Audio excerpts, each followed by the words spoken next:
Votre invitée aujourd'hui, Béatrice Rulle, il s'agit de Delphine Bachmann, candidate PDC au Conseil d'État. Bonjour Delphine Bachmann. Bonjour. Merci d'être sur Radio Lac ce matin. Vous avez donc décidé de vous présenter à ce second tour à la complémentaire. Le candidat que vous souteniez au premier tour, le PLR Cyril Hellon, ne s'est pas maintenu. Il n'avait obtenu que 15% des voix. Pourquoi donc vous lancer dans cette galère, Delphine Bachmann ? Je crois qu'à l'issue du premier tour, le résultat nous a surpris au sein du PDC. Et puis, nous aurions souhaité que le PLR maintienne un candidat pour offrir aux électeurs et aux électrices de notre canton une option de candidat avec des valeurs et des positions au centre et au centre droit. Et puis, il ne l'a pas fait. Donc à partir de là, le PDC est un parti de responsabilité qui n'a jamais eu peur de partir au combat, et nous avons pris nos responsabilités et nous avons décidé de proposer cette option aux électeurs de notre canton. Donc ça, c'est votre position mercredi 10 mars. Écoutons votre position dimanche 7 mars sur les Monts Bleus. Moi, c'est vrai que le PDC a toujours dit que pour lui, son enjeu, c'était d'avoir 2 candidats en 2023, c'était d'avoir une belle campagne en 2023. Une belle campagne en 2023, sauf s'il y a une ellipse temporelle, nous sommes toujours en 2021. Qu'est-ce qui a changé ? Qu'est-ce qui a changé ? Eh bien, le fait est que le PDC a été le seul à jouer cette carte du collectif. Au premier tour, nous aurions souhaité être plus nombreux, avec un résultat qui, du coup, a fait que le PLR ne s'est pas maintenu. Ça veut dire quoi ? C'est une revanche par rapport au PLR, alors ? Ah non, c'est pas du tout une revanche. C'est simplement que nous, on prend acte de leur décision de ne pas présenter quelqu'un. Mais pour nous, ça laissait un vide sur l'échiquier politique. On ne se voyait recommander ni une personne avec une idéologie de gauche, ni une personne qui aujourd'hui ne peut plus fonctionner au sein du gouvernement, ni une personne qui porte une idéologie d'extrême droite. Certains vont y voir tout simplement une ambition personnelle. Alors, je pense que se lancer avec 3 semaines de campagne au deuxième tour sans avoir eu le temps de se préparer, on peut pas vraiment appeler ça une ambition personnelle. Pour moi, je joue le jeu parce que le parti me soutient, parce que la base me soutient, parce que beaucoup d'autres gens me disaient que sinon ils allaient voter par dépit ou par défaut. Et c'est quelque chose que je me refuse à laisser faire dans la démocratie que nous avons en Suisse ici. Vous l'avez dit, vous avez très peu de temps de campagne. Les autres candidats ont eu le premier tour et le temps d'avant. Comment vous allez convaincre les électeurs ? Est-ce que vous allez faire comme Pierre Maudet, ces fameuses permanences ? Est-ce que comme Fabienne Fischer, ce seront des rendez-vous ? Quelle est votre sémantique pour vous ? Vous avez raison, c'est une campagne éclair. Maintenant, je pense que ça fait plusieurs années que je suis députée, je préside le parti.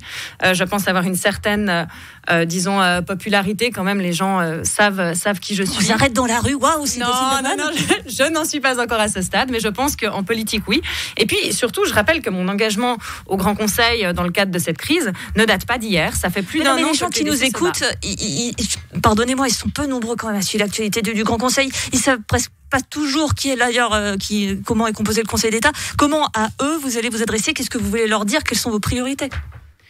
Mes priorités, c'est de pouvoir sortir le canton de la crise, c'est de pouvoir fonctionner avec mes collègues. Je suis issue du monde de la santé. Je pense que nous avons de nombreux défis qui nous attendent ces prochains mois. Nous avons aussi toute une jeunesse que nous avons laissée à l'abandon en visioconférence durant tous ces derniers mois et de laquelle on va devoir se préoccuper. Je suis inquiète pour le chômage des jeunes.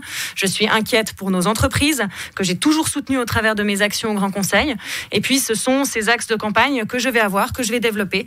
Et puis, j'ai surtout envie de me mettre au service de la population. Je pense avoir un panel de compétences et une expérience politico-personnelle, professionnelle, qui me donne les atouts pour le faire. Vous avez quand même conscience quand vous faites donc le lead de la gauche, vous voulez être celle qui fait basculer le Conseil d'État à gauche ?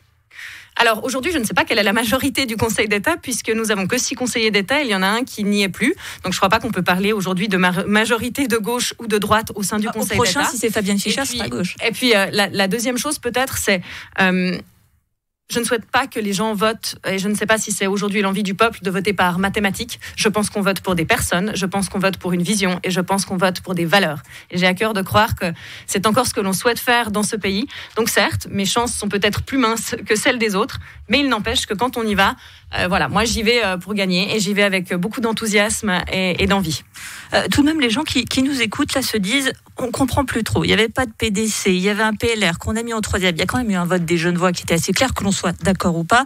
Ils ont placé Pierre Maudet devant Cyril Hellon. Ça veut aussi dire quelque chose. On a presque l'impression que vous êtes mauvais perdant et que vous ne voulez pas lâcher l'affaire. Alors, il faut le reconnaître que l'entente n'a pas fonctionné au premier tour. Peut-être qu'une partie de nos membres ne s'est pas reconnue dans la stratégie qui a été proposée. Il nous appartient alors de proposer une autre stratégie au deuxième tour. Nous avons cette opportunité en Suisse et je pense que nous devons la saisir.